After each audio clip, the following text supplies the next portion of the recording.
Hey guys, tonight I'm going to give you a tour of the red light district in Las Vegas. Do you know how Vegas became Sin City?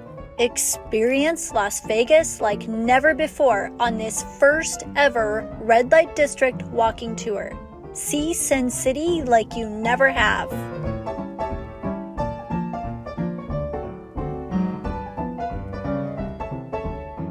So, when you guys think of Vegas, what do you think? What comes to mind? Gambling? Gambling? Yeah? Yeah, gambling. Gambling, it's kind of like a playground, right? Adult playground. Anything goes. The most famous nickname of Vegas is Sin City, right? What happens in Vegas stays in Vegas. That started right here where we're standing. Las Vegas got started a little bit later than most cities in the country. And because of that, vices started proliferating here. Most cities got started around the mid-1800s. And about that time, brothels were legal and prevalent across the country. Men had come out west to settle, and they didn't bring women with them. And they realized they were pretty lonely. When a frontier town would reach 1,000 people, madams would get clearance to bring in a brothel, and men would line the streets and cheer. This was the original Welcome to Las Vegas sign. This is right here where we're standing. This was the plaza, and it was the first railway company. That auction that started here in 1905, they auctioned off about 400 blocks of land. Most of them sold for around $800. The Golden Gate sold for $17.50. That was the first hotel in the city. It's still as it was when it was built. The first floors are the original rooms. You can stay in them today. They've kept a lot of the original part of the hotel. They still have what's called the eye in the sky, which is hidden mirrors in the ceiling where employees would lie on a railway cart. They still have, they have hidden lounges. The oldest bar in the city is there. And the most expensive land down here was a couple blocks that way. It ended up being the red light district. About a year later, the brothels went in.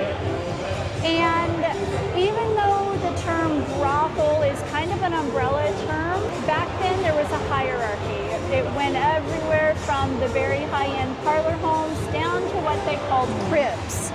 So a crib was built onto the back of a brothel, and most cities had so many that men would pick up a guide called Gentleman's Guide to Brothels on the Go. There were all kinds of different pleasures.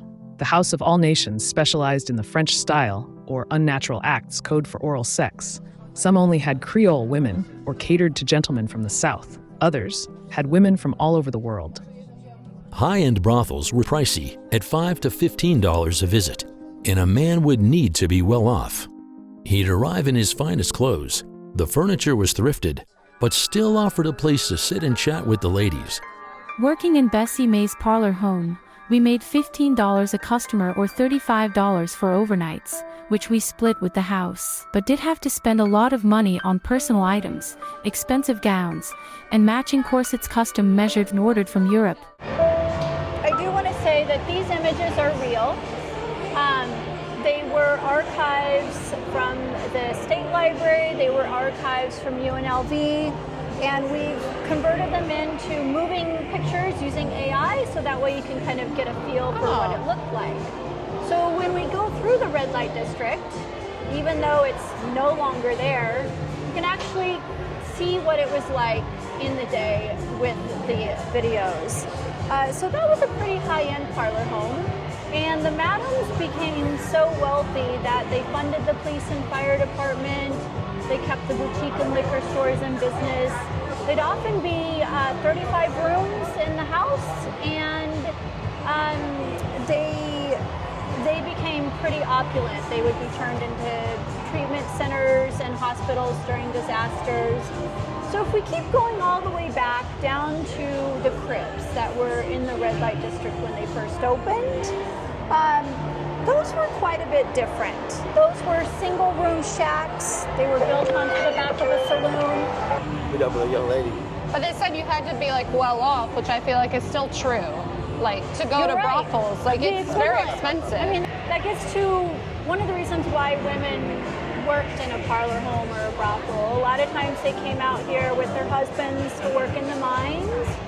He would die, and she would be left alone. So oftentimes she didn't want to go back home, and her options were to become a seamstress. She could sew 3 shirts a day, making 25 cents a shirt. She could become a cook or a washerwoman. Half of her money would go to rent, and she didn't have a lot of options. And so the first women to come out west were the madams and the prostitutes. And they actually turned dusty outposts into thriving communities. They would pay licenses, they would pay fees and things like that. They would build the schools. And so a lot of credit goes to the men for coming out west, but history kind of gets lost in translation sometimes, and it's good to kind of go back and revisit that and understand why. So, do they know what the women were doing before they came out here? Like, did they have brothels like back east and they came from there, or it's like they were a new madam, like the whole profession was new? Yeah, so a lot of it kind of built up in time. Some of the madams were old, they had been former working women. Some of them were not. They did not have a lot of options to run their own business. So same thing, like. Yeah, so some of the, we cover some interviews on the tour. We've pulled interviews and stories from real madams and real prostitutes and converted them into stories, and we kind of play that. Normally I would play an audio as we're walking, so I'm going to start that just so you can kind of get a feel, because this would have been the path that men would have taken. They would stop here on the train. It was a steam engine train. They were refilling it with water. At night, this area called the Line woke up.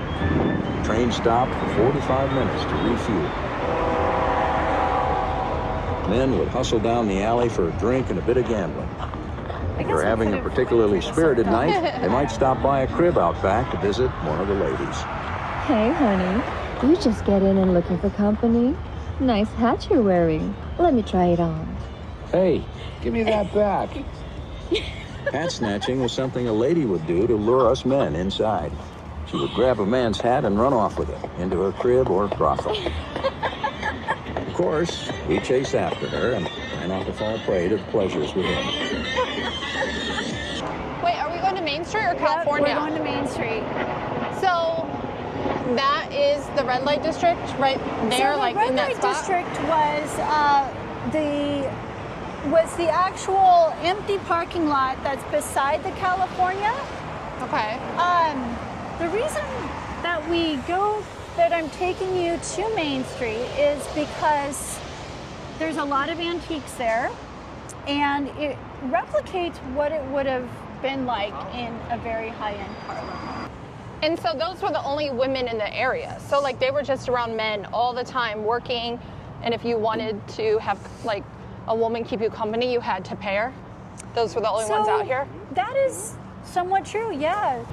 Women to dance with them, so that's where hurdy-gurdy girls comes from, when they would be paid $5 a dance. I mean, it's... So that's a hurdy-gurdy. That's a hurdy-gurdy It's a girl. hurdy-gurdy house. You pay girls just to dance. Yes, yeah, you go and you pay girls to dance. I've never heard of that. No, I've heard of hurdy-gurdy. You know what the hell the hurdy-gurdy was. Oh. You know? Yeah, so, it was, and so they would like swing the girls around and kind of show their, show the...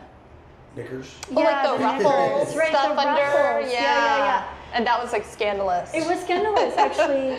The madams would be fined if the ladies showed their ankles. Oh. So a lot of these, like the chandelier came from the Paris Opera House. The other chandeliers came from the Coca-Cola building.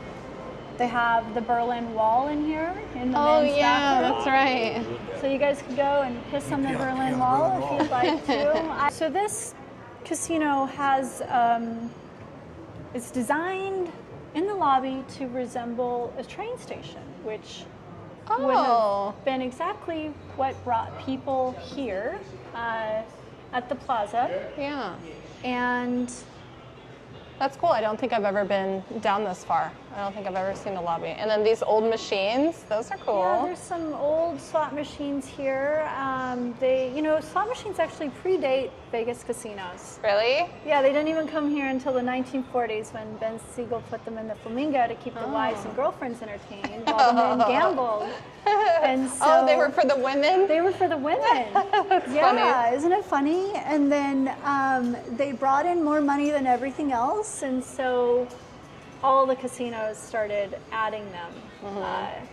You can kind of see a range of them here. The first ones didn't pay money. They paid candy and cigarettes and soda. Really? To kind of skirt the anti-gambling laws. This is actually, we're looking at where the red light district was. It was these two empty parking lots. And we're not going to head over there right now, but I'm going to show you a video of exactly how it looked back in the day.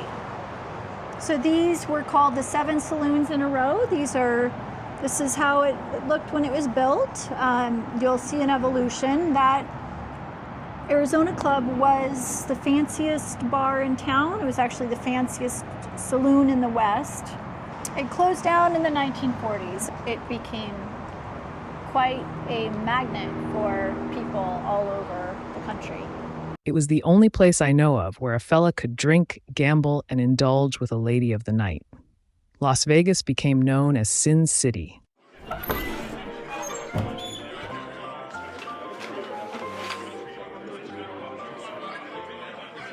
This is a map of a bunch of the areas that we stop at. It also points out some things like cheap gambling, the mob museum.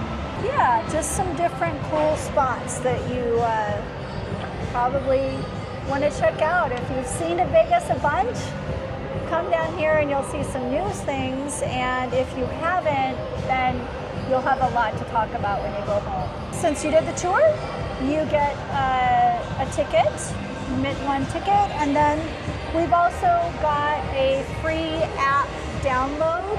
If you take the live tour, then you can get a download of the app. All of this is covered in a self-guided app. If people want to book a tour next time they're in Vegas, how do they do that? You can book the tour direct on our website. Google Las Vegas Red Light District and we'll pop up. That's probably the best way to reach us. We are on social media if you want to follow us there. Reach out with any questions, yeah. Awesome, thank you so much. I had fun. I'm glad. Thanks for joining me. Thank you. Happy to share that with you. Okay guys, thank you for hanging out. I hope you had fun tonight. If you are interested in what you saw, definitely book a tour next time you're in Vegas because that is only a tiny portion of the actual tour. The tour is about 2 hours long. You go all down Fremont and you see all the little secret spots, get the history. There's video and audio that accompany the information given by Jamie, the tour guide, who's awesome. I want to thank the Red Light District Tour Company for sponsoring this video. I appreciate you guys. And I learned a lot of stuff I didn't know about Vegas. So I'm sure you guys will learn a lot too. If you guys go on the tour, let me know after and let me know how you liked it. If you guys are new here, please don't forget to subscribe and comment below. Let me know, what do you guys want to see next? Please don't forget to follow me on social media. Everything important is linked below. I'll see you guys next time. Bye guys.